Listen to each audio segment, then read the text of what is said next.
السلام عليكم ورحمة الله وبركاته. الحمد لله وكفى وسلام على عباده الذين اصطفى. أما بعد فأعوذ بالله من الشيطان الرجيم. والذي جاء بالصدق وصدق به أولئك هم المتقون.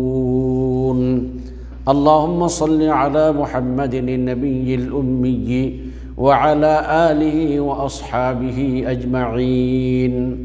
সম্মানিত দ্বীনি ভাই বোনেরা, আমি আজ আপনাদের সামনে যে বিষয়ে আলোচনা করব সেই বিষয়টি হচ্ছে রাসূলুল্লাহ সাল্লাল্লাহু আলাইহি ওয়াসাল্লাম যে সত্য নবী ছিলেন এই ব্যাপারে কারা কারা সাক্ষী দিয়েছেন, অর্থাৎ রাসূলুল্লাহ সাল্লাল্লাহু আলাইহি ওয়াসাল্লামের সত্যবাদিতার পক্ষে কারা কারা সাক্ষী দিয়েছিলেন। প্রিয় ভাইরা, বহু সাক্ষী রাসূল ইসলামের সত্যবাদিতার পক্ষে রয়েছে, তবে আমি সারসংক্ষেপ কয়েকটি সাক্ষীর কথাই উল্লেখ করব এখানে ইনশাআল্লাহ। সর্বপ্রথম সাক্ষী হলেন আল্লাহ সুবহানাহু ওয়া তাআলা, অর্থাৎ মুহাম্মদুর রাসূলুল্লাহ সাল্লাল্লাহু আলাইহি ওয়াসাল্লাম যে সত্যবাদী নবী ছিলেন, সত্য নবী ছিলেন, এই ব্যাপারে সর্বপ্রথম সাক্ষী স্বয়ং আল্লাহ সুবহানাহু ওয়া তাআলা নিজে দিয়েছেন। যেমন আল্লাহ সুবহানাহু ওয়া তাআলা কোরআনে কারীমে বলেছেন, ওয়াল্লাযী জাআ বিস-সিদকি ওয়া সাদ্দাকা বিহি উলাইকা হুমুল মুত্তাকুন। আর যে সত্য নিয়ে এসেছে কে? মুহাম্মদ সাল্লাল্লাহু আলাইহি ওয়াসাল্লাম। ওয়া সাদ্দাকা বিহি, আর যে সত্য বলে মেনে নিয়েছে, যারা মুহাম্মদ সাল্লাল্লাহু আলাইহি ওয়াসাল্লামের দাওয়াতকে কবুল করেছিলেন, উলাইকা হুমুল মুত্তাকুন, তারা হলো মুত্তাকি, তারাই হলো ফরেজগার। তাহলে সত্য নিয়েছিলেন মুহাম্মদ সাল্লাল্লাহু আলাইহি ওয়াসাল্লাম, আর সত্যকে সত্য বলে বিশ্বাস করেছিলেন কারা? মুমিনগণ। আল্লাহ তাআলা আরো অপর আয়াতে বলেছেন, বাল জাআ বিল হাক্কি ওয়া সাদ্দাকাল মুরসালিন। আল্লাহ সুবহানাহু ওয়া তাআলা বলেছেন, বরং মুহাম্মদ সাল্লাল্লাহু আলাইহি ওয়াসাল্লাম সত্য নিয়ে এসেছিল এবং সেই রাসূলদেরকে সত্য বলে ঘোষণা দিয়েছিলেন। তার মানে কি? রাসূলুল্লাহ সাল্লাল্লাহু আলাইহি ওয়াসাল্লাম যে তাওহীদের দাওয়াত নিয়ে এসেছেন এবং পূর্বের সকল নবী রাসূলগণ যে তাওহীদের দাওয়াত দিয়েছেন, তাহলে তিনি নিজেও তাওহীদ নিয়ে এসেছেন, তাওহীদের দাওয়াত দিয়েছেন, এবং পূর্বের নবী রাসূলগণও তাওহীদের দাওয়াত দিয়েছেন। তাহলে এতে করে তার নিজের সত্যতা যেমন প্রচার করেছেন, তিনি তার প্রকাশ করেছেন, তেমনিভাবে পূর্বের নবী রাসূলদের সত্যতাও এর মধ্যে প্রকাশ পেয়েছে।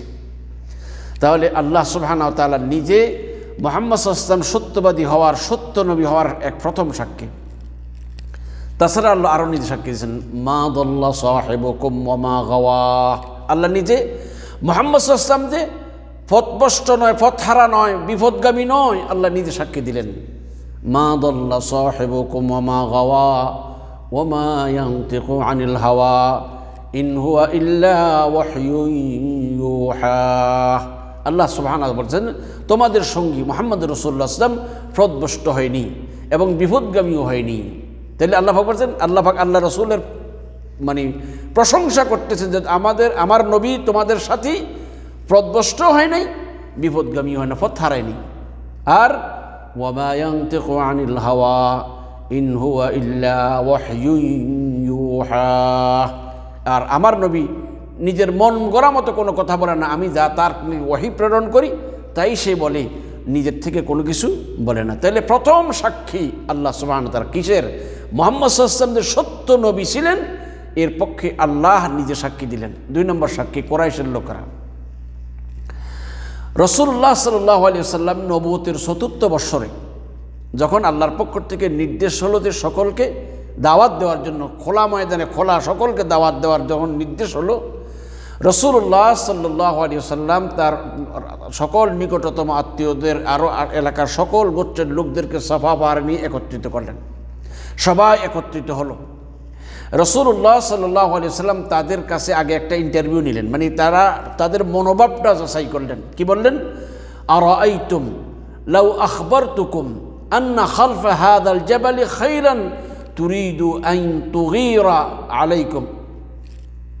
বলতেছে, আমি যদি তোমাদের কাছে এই কথা বলি যে শত্রুপক্ষের একদল অশ্বরোহী ঘোড়া সাওয়ারে এই পাহাড়ের অপর প্রান্ত থেকে তোমাদের উপরে হামলা করতে আসতেছে, এটা কি তোমরা বিশ্বাস করবা? সার কথাটা কি?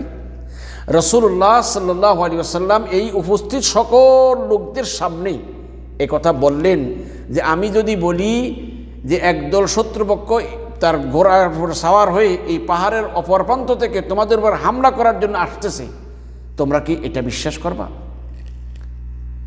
বলছেন আকুনতুম মুসাদ্দিকিয়া, তোমরা কি এটাকে আমাকে আমার এই কথাটাকে তোমরা বিশ্বাস করবা? দেখুন সব লোকেরা ঐক্যমতে কি ক্বালু নাম, হ্যাঁ অবশ্যই, মা জাররাবনা আলাইকা ইল্লা সিদকা, আমরা তো কখনো আপনার কাছে সত্যবাদী ছাড়া আর কিছু পাইনি, অর্থাৎ আপনাকে সবসময় আমরা সত্যবাদী পেয়েছি। তাহলে আজকে যদি এই রকমের ভীষণ একটা খবর দেন এটাও বিশ্বাস করব, কারণ আপনি তো কখনো মিথ্যা কথা বলেননি। তাহলে এই যে সমস্ত লোকগুলোর উপস্থিত সেই সব জনতা এক বাক্যে সাক্ষী দিল যে মুহাম্মদ সাল্লাল্লাহু আলাইহি ওয়াসাল্লাম সত্যবাদী, নবুয়তের পূর্বে জীবনে কোনোদিন একটি অক্ষরও তিনি মিথ্যা কথা বলেননি। তাই তারা সকলেই একমত হয়ে এক বাক্যে এক সুরে বলল যে ঠিক আছে, অবশ্যই আমরা বিশ্বাস করি যদি আপনি এই কথা বলেন। তাহলে আর এই কুরাইশের সব লোকদের ঐক্যমতের সাক্ষী হলো মুহাম্মদ সাল্লাল্লাহু আলাইহি ওয়াসাল্লাম সত্যবাদী ছিলেন। 3 নম্বর সাক্ষী আবু সুফিয়ান। হযরত উম্মে হাবিবা রাদিয়াল্লাহু তাআলার বাবা যিনি ছিলেন আবু সুফিয়ান, ইসলামের প্রথম জামানায় তিনি মুসলমানদের ইসলাম ও মুসলমানের অনেক শত্রুতামি করার চেষ্টা করেছে, মুসলমানদেরকে ক্ষতি করার চেষ্টা করেছে, রাসূল সাল্লাল্লাহু আলাইহি ওয়াসাল্লামের বিরুদ্ধে শত্রুতামি করেছে। এরপরে ওকে আলহামদুলিল্লাহ তখন তিনি ইসলাম ধর্ম গ্রহণ করেননি। ইসলাম ধর্ম গ্রহণ করার পরে তো তিনি জান মান দিয়ে সব দিয়ে ইসলামের জন্য তিনি চেষ্টা করেছেন, ইসলামের পক্ষে ছিলেন। রাসূলুল্লাহ সাল্লাল্লাহু আলাইহি ওয়াসাল্লামের ব্যাপারে আবু সুফিয়ান যখন ইসলামে প্রবেশ করেনি তখনও রাসূল যে সত্যবাদী ছিলেন তার সাক্ষী রোমের বাদশার সামনে দিয়েছেন। কিভাবে? রোমের বাদশা আবু সুফিয়ানকে জিজ্ঞেস করে ফাহাল কুনতুম তাত্তাহিমুনাহু বিল কিযব। রোমের বাদশাহ হেরাকল জিজ্ঞেস করলেন আবু সুফিয়ানকে, আপনারা কি তারপরে মিথ্যার, সে কি মিথ্যা বলছে এরকম কি মনে করেন? আপনি কি এরকম অপবাদ দিচ্ছেন যে সে মিথ্যা বলে? অর্থাৎ ফাহাল কুনতুম তাত্তাহিমুনাহু বিল কিযব ক্বাবলা আন ইয়াকুলা মা ক্বাল, বর্তমানে যে কথা বলছে সেই কথা বলার পূর্বে কি আপনারা তারপর মিথ্যাবাদিতার কোনো অভিযোগ করেছেন? মানে এর পূর্বে কিন্তু কখনো মিথ্যা কথা বলেছে? দেখুন কথাটা একটু খুব ক্লিয়ার করে বুঝেন। রোমের বাদশাহ আবু সুফিয়ানকে জিজ্ঞেস করলো যে ফাহাল কুনতুম তাত্তাহিমুনাহু বিল কিযবি ক্বাবলা আন ইয়াকুলা মা ক্বাল, বর্তমানে যে কথাটা সে বলছে এই কথা বলার পূর্বে, ইতিপূর্বে কখনো পূর্বে আপনারা কি তাকে তার ব্যাপারে কোনো মিথ্যার অভিযোগ করেছেন? কখনো কি সে কখনো মিথ্যা কথা বলেছিল? আবু সুফিয়ানকে যখন এই কথা জিজ্ঞেস করা হলো তিনি কি বললেন যে না, অতীতে কখনো মুহাম্মদ সাল্লাল্লাহু আলাইহি ওয়াসাল্লামকে মিথ্যা কথা বলতে দেখিনি কখনো। তাহলে আবু সুফিয়ান তিনি তখনও ইসলাম ধর্মে প্রবেশ করেনি, তখনও তিনি রোমের বাদশার সামনে অকপটে স্বীকার করেছেন যে মুহাম্মদুর রাসূলুল্লাহ সাল্লাল্লাহু আলাইহি ওয়াসাল্লাম এই নবুয়তের দাবি করার পূর্বে কখনো মিথ্যা কথা বলেননি। 74 নম্বর সাক্ষী আবু জাহেল। মুহাম্মদ সাল্লাল্লাহু আলাইহি ওয়াসাল্লামের সাথে যারা শত্রুতামি করেছিল তাদের সর্বোচ্চ পর্যায়ে যাদেরকে শত্রু বলা হয় তার মধ্যে অন্যতম ব্যক্তি হল আবু জাহেল। আবু জাহেলের একজন ভাগিনা ছিল যার নাম হলো মিসওয়ার ইবনে মাখরামা। মিসওয়ার ইবনে মাখরামা তিনি একবার তার মামা আবু জাহেলকে জিজ্ঞেস করলেন যে মামা, মুহাম্মদ সাল্লাল্লাহু আলাইহি ওয়াসাল্লাম নবুয়তের দাবি করার পূর্বে কখনো কি আপনারা তার প্রতি মিথ্যাবাদীর কোনো মিথ্যা বলার কোনো অভিযোগ করেছেন? তার মধ্যে কি কখনো মিথ্যা কথা বলতে দেখেছেন? মানে তিনি কি কখনো মিথ্যা কথা বলেছেন এমন কোনো অভিযোগ কি আপনাদের আছে?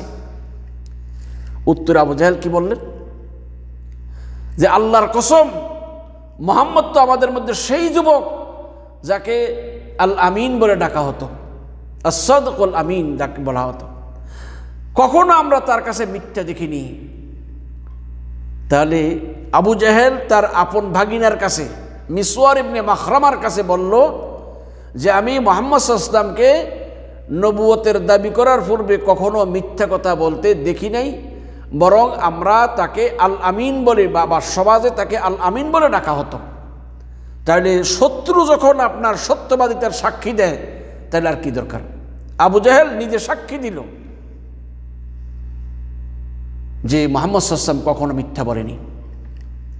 5 নম্বর সাক্ষ্য হলো ইহুদিরা। যেমন একটা সার সংক্ষেপ দেখুন, একটা ইহুদির ছেলে রাসূল সাল্লাল্লাহু আলাইহি ওয়াসাল্লামের কাছে মাঝে মধ্যে আসতো। এ অসুস্থ হলো, রাসূল সাল্লাল্লাহু আলাইহি ওয়াসাল্লামের কাছে খবর আসলো যে ওই ছেলেটা অসুস্থ। রাসূলুল্লাহ সাল্লাল্লাহু আলাইহি ওয়াসাল্লাম তাকে দেখতে গেলেন, গিয়ে দেখলেন যে তার অবস্থা ভালো না। তখন তিনি তাকে কালিমার দাওয়াত দিলেন, ইসলামের দাওয়াত দিলেন। ছেলে একবার বাবার দিকে তাকায়, আবার মুহাম্মদ সাল্লাল্লাহু আলাইহি ওয়াসাল্লামের দিকে তাকায়। তখন ছেলের বাবা বলল, আতে আবুল কাসেম। আবুল কাসেম মুহাম্মদ সাল্লাল্লাহু আলাইহি ওয়াসাল্লাম উপাধি ছিল, যে আবুল কাসেম যা বলছে তা মেনে নাও। তাহলে সেইটাকে সত্য বলে বোঝার কারণেই ছেলেকে মৃত্যুর সময় সত্যের অনুসরণ করার প্রতি ধাবিত করেছেন। আর সত্যিই সে কলমা পড়েছে, কিছুক্ষণ পরে মারা গেলেন। রাসূল সাল্লাল্লাহু আলাইহি ওয়াসাল্লাম বললেন যে আলহামদুলিল্লাহ, আল্লাহ তাকে জাহান্নাম থেকে মুক্ত করে দিলেন। তাহলে এই ইহুদির সাক্ষ্য প্রমাণ করে যে মুহাম্মদ সাল্লাল্লাহু আলাইহি ওয়াসাল্লাম সত্যবাদী নবী ছিলেন। 6 নম্বর সাক্ষ্য ওয়ারাকা ইবনে নওফল। ওয়ারাকা ইবনে নওফল হযরতে খাদিজা রাদিয়াল্লাহু তাআলার চাচাতো ভাই ছিলেন। তিনি বহু বড় আলেম ছিলেন, তিনি ইনজিল লিখতেন।